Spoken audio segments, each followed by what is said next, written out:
और देखिए, लखनऊ के काकोरी इलाके में एटीएस ने एक बड़ी साजिश को नाकाम कर दिया है।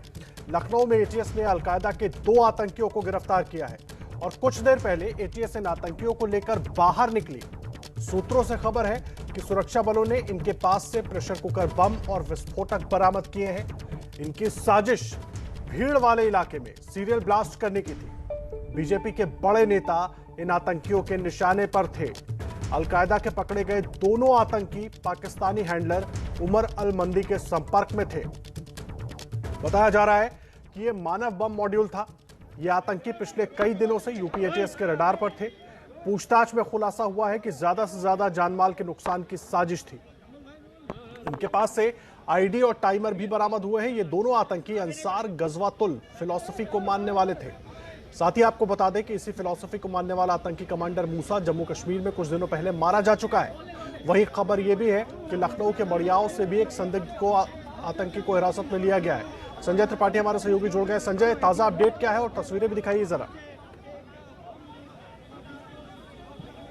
देखिए आदर्श, कई जानकारियां अभी सामने आई हैं। अब जो पता लगा है कि गिरफ्तार जो लोग हैं, जिन 2 लोगों को गिरफ्तार किया गया, उनमें काकोरी से, जहां इस वक्त मैं खड़ा हूं, वहां का मुशीर है, और मड़ियाओं से रियाज गिरफ्तार किया गया। और इस मकान से जहां मैं खड़ा हूं, यहां से एटीएस की टीमों को वो विस्फोटक पदार्थ बरामद हुआ है जिसकी उन्हें तलाश थी।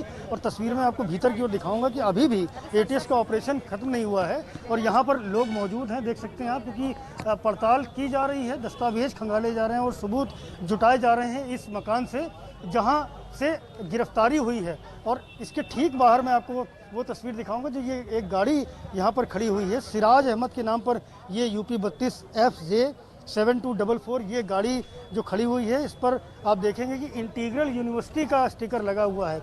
ऐसा बताया जाता है कि ये जो सिराज अहमद था, जिसका घर है ये इंटीग्रल यूनिवर्सिटी में पढ़ाता था। और आपको ध्यान होगा आदर्श, जब CA NRC को लेकर के प्रदर्शन हुआ था लखनऊ में, तो इंटीग्रल यूनिवर्सिटी का नाम भी प्रमुखता से आया था। काफ़ी बड़े पैमाने पर प्रदर्शन हुआ था। तो आप समझ सकते हैं कड़ियाँ कहीं ना कहीं जुड़ी हुई हैं। ठीक बगल में जो मकान है, मैं अपने कैमरामैन फैसल से कहूँगा कि दिखाएं, ये मकान जो है ये सिराज के भाई शाहिद का है। और एटीएस ने आज इसमें भी छापेमारी की, तलाशी ली है। और शाहिद के बारे में बताया जाता है 3 बार ये व्यक्ति पाकिस्तान जा चुका है। इसके अलावा ईरान, अफगानिस्तान और पाकिस्तान के लोगों से इसके बहुत संपर्क थे। और ये भी बताया था कि उसी हुलिये से मिलते जुलते जो लोग थे वो यहाँ आते भी थे।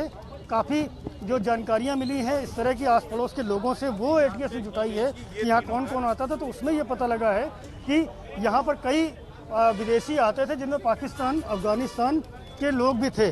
तो इस तरह की तमाम सूचनाएं आदर्श निकल के आ रही सामने। और ये भी पता चला है कि इनके निशाने पर कई बड़े नेताओं के नाम थे। इसके अलावा कई प्रतिष्ठानों की रैकी की है इन्होंने। अयोध्या की रैकी की है, काशी की रैकी की है, मथुरा की रैकी की है। कहीं ना कहीं ये था कि इनके मन में कुछ चल रहा है। अभी बहुत खुल के नहीं बताया गया है कि कौन टारगेट पे था। कुछ भारतीय जनता पार्टी के बड़े नेताओं के भी नाम बताए जा रहे हैं कि हो सकते हैं इनके टारगेट पर। बहरहाल अभी खुलासा नहीं हुआ है, लेकिन बड़ी तैयारी थी बड़ी साजिश को अंजाम देने की। लेकिन उस साजिश से पहले ही एटीएस ने इनका भांडाफोड़ कर दिया और आखिरकार ये एटीएस के हत्थे चढ़ गए हैं। आदर्श। संजय, मुझे एक बात बताइए, लगातार जिस तरह की जानकारियां निकल कर आ रही थी, पूरी जानकारी आप दर्शकों के सामने रख भी रहे हैं, सवाल यही है कि ये स्लीपर सेल की तरह काम कर रहे थे और अचानक एक्टिव हो गए, तो इनके और भी कुछ सहयोगी हो सकते हैं?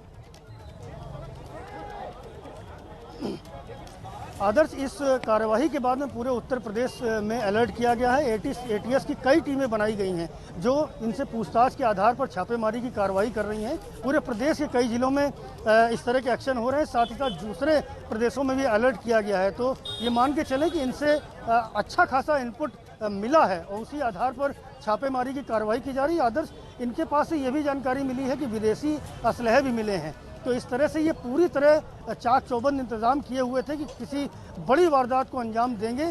जिस तरह से टिफिन बम और कुकर बम की बात बताई जा रही है, यहाँ से इस मकान से मैं आपको दिखाना चाहूँगा।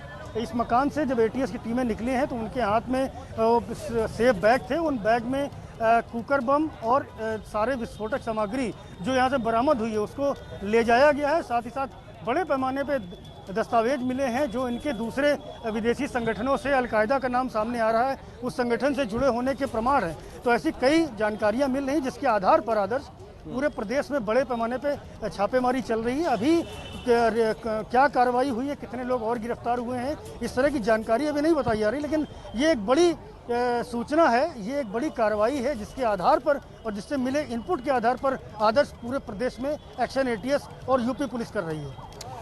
जी सर,